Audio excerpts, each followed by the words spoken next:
segundo relato de São Lucas, no capítulo 3.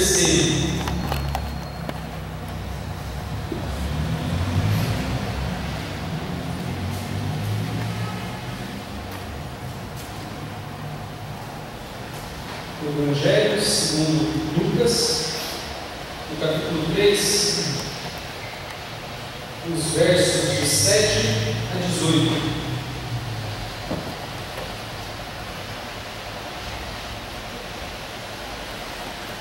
Assim nos diz a palavra do Senhor. Dizia ele, pois, às multidões que saíam para serem batizadas: raça de víboras, quem vos induziu a fugir da ira vindoura? Produzi, pois, frutos dignos do arrependimento, e não comeceis a dizer entre vós mesmos: temos por pai Abraão, porque eu vos afirmo que destas pedras Deus pode suscitar filhos a Abraão. E também já está posto o machado à raiz das árvores.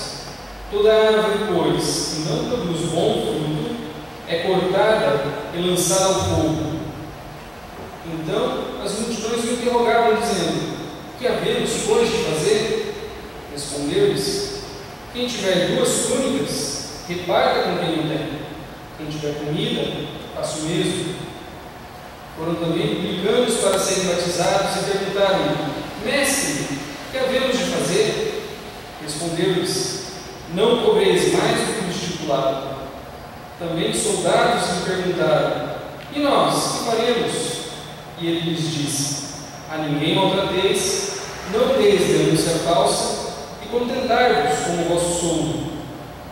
Estando o povo na expectativa, e discorrendo todos no seu íntimo a respeito de João, se não seria ele, porventura, o próprio Cristo, disse João a todos: eu, na verdade, vos batizo com água, mas vem o que é mais poderoso do que eu, do qual não sou digno de desatar-lhe as correias das sandálias. Ele vos batizará com o Espírito Santo e com fogo. A sua pá ele a tem na mão, para limpar completamente a sua eira e recolher o trigo no seu celeiro. Porém, queimará a palha com fogo inextinguível. Assim, pois, com muitas outras exortações, anunciava o Evangelho ao povo. Oremos. Graças te damos, a Deus, pelo dom da tua palavra. Rogamos-te agora, Pai, pelo teu Santo Espírito, que uses o teu servo na proclamação do texto aqui lido, Pai, que seja expressão fiel da tua vontade para a tua igreja. É a nossa oração em nome de Jesus. Amém.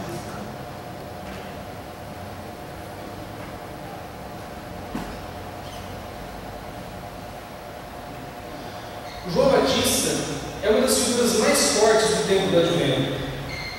A iconografia, as obras de arte históricas, principalmente as da Igreja Ortodoxa Oriental, geralmente se referem a ele como João o Precursor. E de fato, toda a biografia de João reflete esse papel de precursor, aquele que vai adiante, aquele que antecede, preparando o caminho. No caso, o caminho para o ministério terreno do Senhor Jesus. Isso nós podemos observar desde que o anjo Gabriel anunciou a gravidez de Isabel ao sacerdote Zacarias, em Lucas 1. Ele será grande diante do Senhor, não beberá vinho nem bebida forte, será cheio do Espírito Santo já no ventre materno, e converterá muitos dos filhos de Israel ao Senhor, seu Deus. E irá diante do Senhor no espírito e poder de Elias, para converter os corações dos pais aos filhos, converter os desobedientes à prudência dos justos e habilitar para o Senhor o povo preparado. Os 4 evangelistas são unânimes em identificar João Batista como a voz que clama no deserto, preparando o caminho do Senhor e endireitando as suas veredas, qual foi primeiro cantada pelo profeta Isaías. Na passagem que lemos, encontramos João cumprindo o papel descrito pelo anjo, anunciando o Evangelho ao povo. E aqui cabe um parêntese.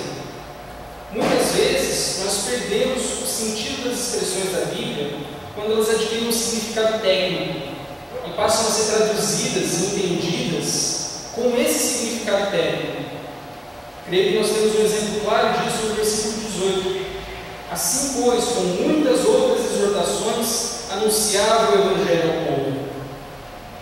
Exortar é uma dessas expressões. No meio evangélico, exortação virou sinônimo de repreensão, de bronca, de sentença de processo disciplinar.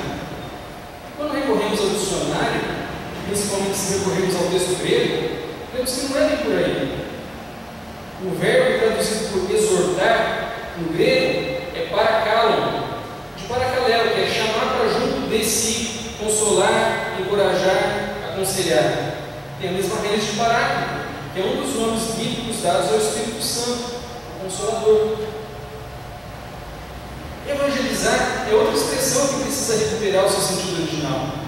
Todos nós sabemos que evangelho significa boas novas. Mas muitas vezes nós passamos a pensar em evangelismo, em evangelizar, simplesmente como a atividade de tentar fazer prosélitos para a nossa própria expressão do cristianismo, da religiosidade cristã. No mundo grego, evangelion era toda grande nova alvissareira, toda boa notícia com repercussões que iam além do âmbito pessoal e familiar, toda boa notícia que trazia desdobramentos para todos os seus ouvintes. Eram exemplos de evangelho o nascimento de um herdeiro do trono, a vitória em uma batalha e a paz ao final da guerra. Boas notícias que afetavam os habitantes de todo o reino. E nesse sentido, é muito interessante que os escritores dos livros de Mateus, Marcos, Lucas e João tenham escolhido o formato de evangelho e não o formato de biografia para contar a história do ministério terreno do Senhor Jesus. Os evangelhos bíblicos não são apenas a narrativa da vida de um grande profeta, são boa nova de grande alegria que o será para todo o povo.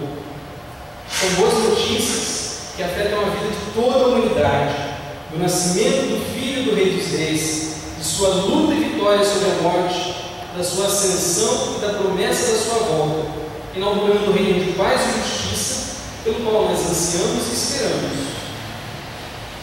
Mas de volta ao nosso texto, nós encontramos João Batista, que com muitas outras palavras de encorajamento e consolo, anunciava boas novas ao povo. E a partir disso, eu gostaria de propor o tema desse sermão, anunciando boas notícias. Vamos partir do pressuposto que, diante da grande comissão do Ide do Senhor Jesus, nós somos chamados não a sermos meros apreciadores dos ensinamentos de Jesus, mas também seus multiplicadores, seus proclamadores, por onde quer que nós andemos. Nesse sentido, o texto que nós temos adiante de nós não nos identifica apenas com o povo, mas com o próprio João Batista.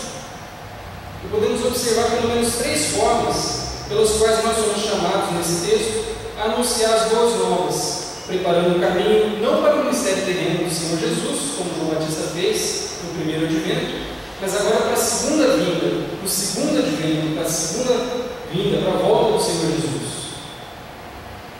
E a primeira dessas formas é com frutos de arrependimento. Não são poucos os teólogos que observam uma certa ironia entre a forma com que nós somos ensinados no seminário a iniciar os nossos sermões e a forma que nós observamos em muitos profetas, inclusive em João Batista. Por quê? Hoje em dia nós somos ensinados a começar as nossas mensagens de uma forma que atraia e cative a atenção dos nossos ouvintes, para que então nós os acertemos com o peso da palavra de Deus, o peso da mensagem. João Batista talvez não conseguisse boas notas em homilética da forma com que ele iniciou esse sermão. Raça de víboras, quem vos induziu a fugir da ira vindoura?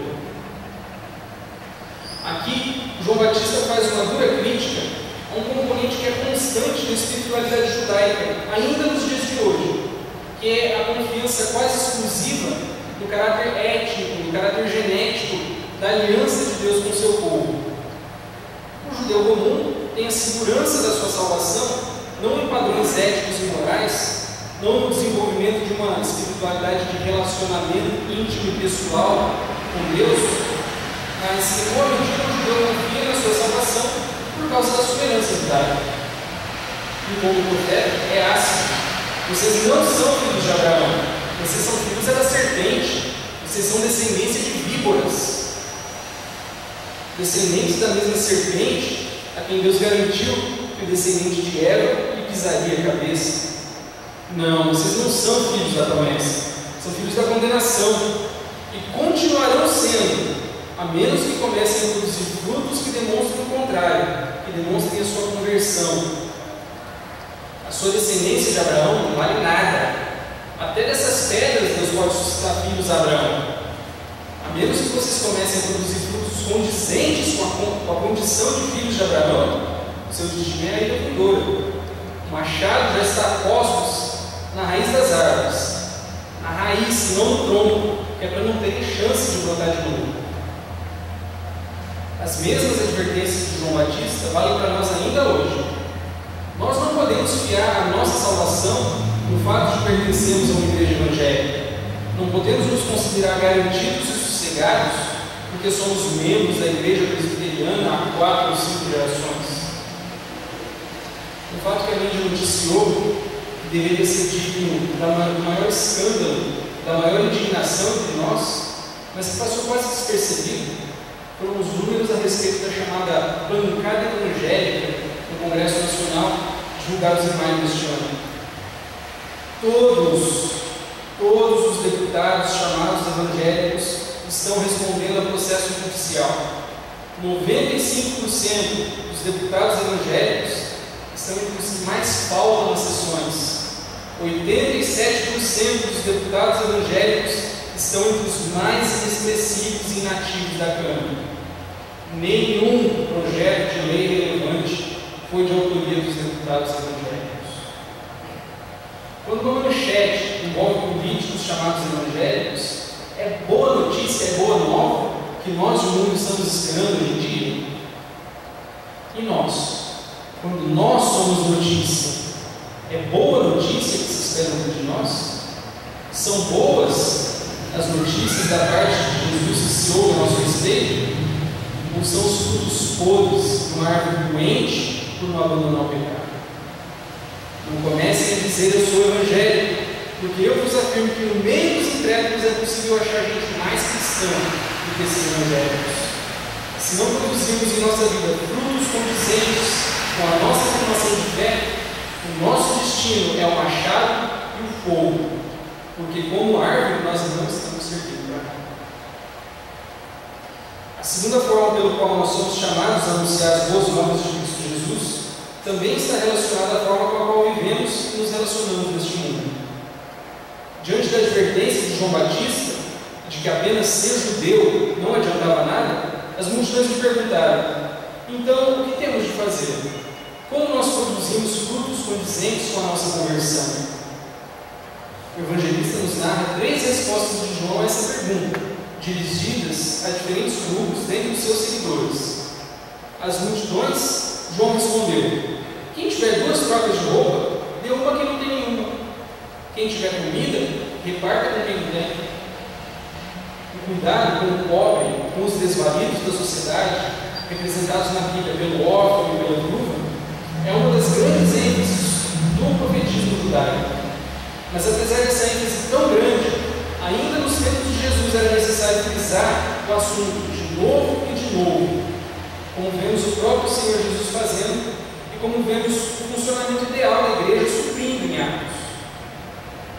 É interessante como na nossa produção teológica e na nossa vivência cotidiana como igreja, esse assunto nem sempre passa pela nossa preocupação.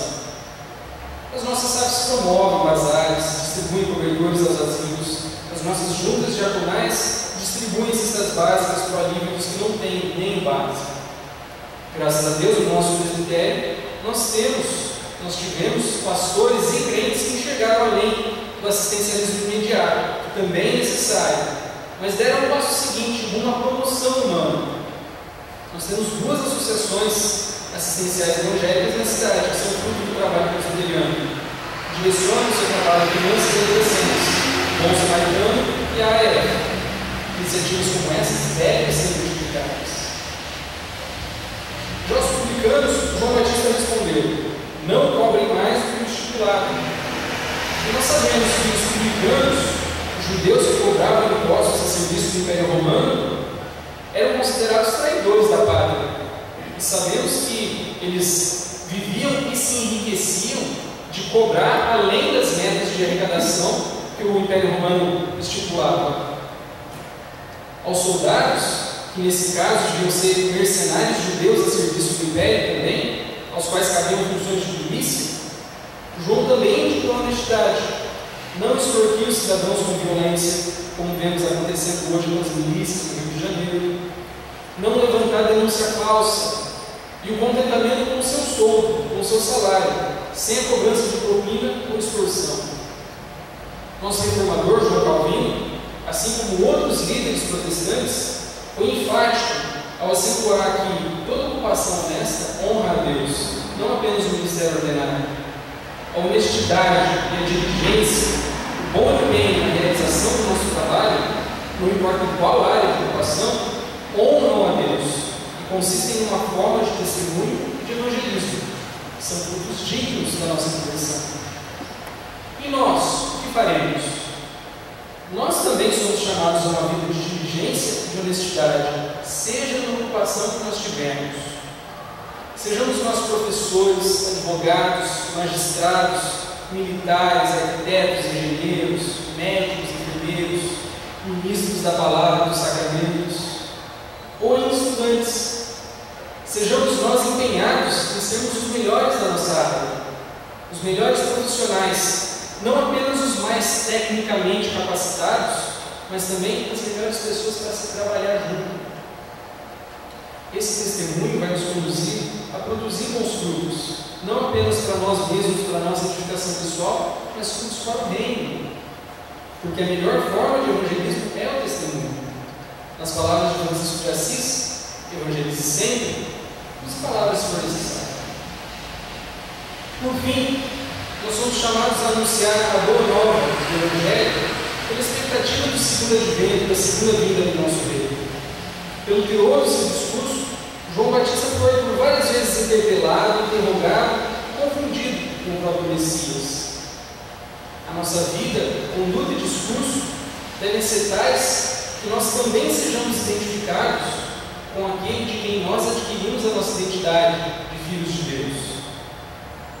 Isso passa pelos pontos que nós acabamos de ressaltar. Uma vida de genuína conversão a Cristo, não apenas de cristianismo nominal, que depende de um relacionamento íntimo, pessoal e sincero com Deus. Passa também por vivenciar isso não apenas dentro da igreja, não apenas no nosso culto doméstico, no nosso devocional, na nossa vida espiritual, como se a nossa vida pudesse ser compartimentada, dividida em várias partes separadas.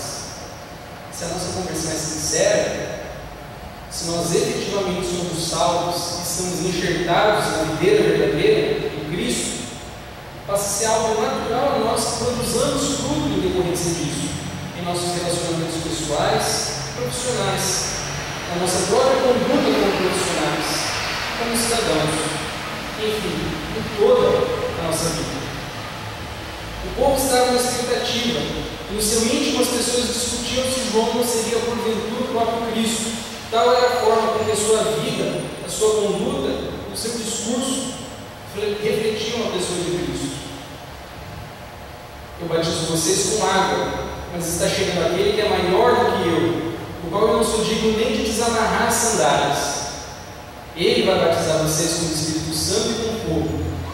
Ele está com a pá na mão para limpar a sua eira, e a palha irá queimar no fogo inextinguível. A biografia inteira de João, o Batista, o precursor, é marcada pela expectativa da obra de Jesus. E é nosso papel, pela nossa vida, pela nossa vivência, pela nossa atuação na sociedade, fazer com que as pessoas se perguntem: já é chegado o reino de Deus? Olha o que está acontecendo. Olha o que eles estão fazendo. Os cegos veem, os corpos andam, e a todos é pregado o Evangelho. Esse é o nosso papel. A vida cristã é vivida numa constante tensão entre o já e o ainda não.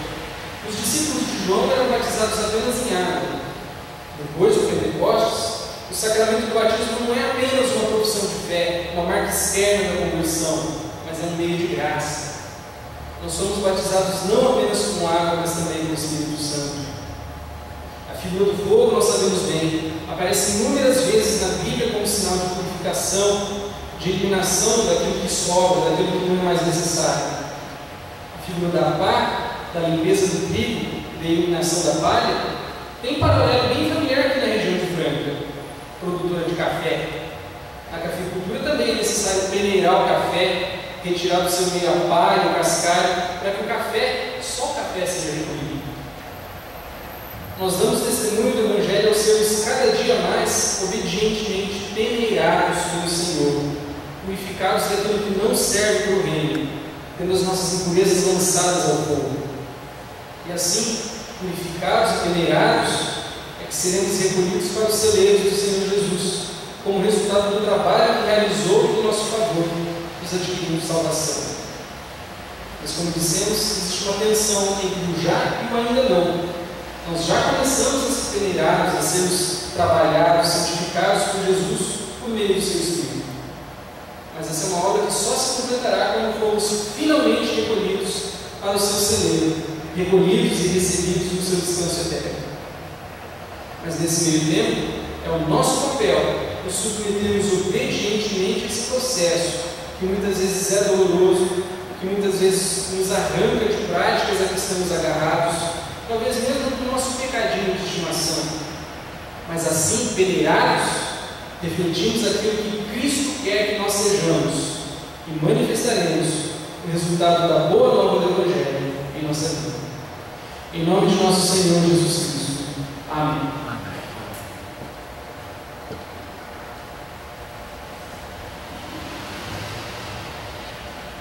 Queridos irmãos,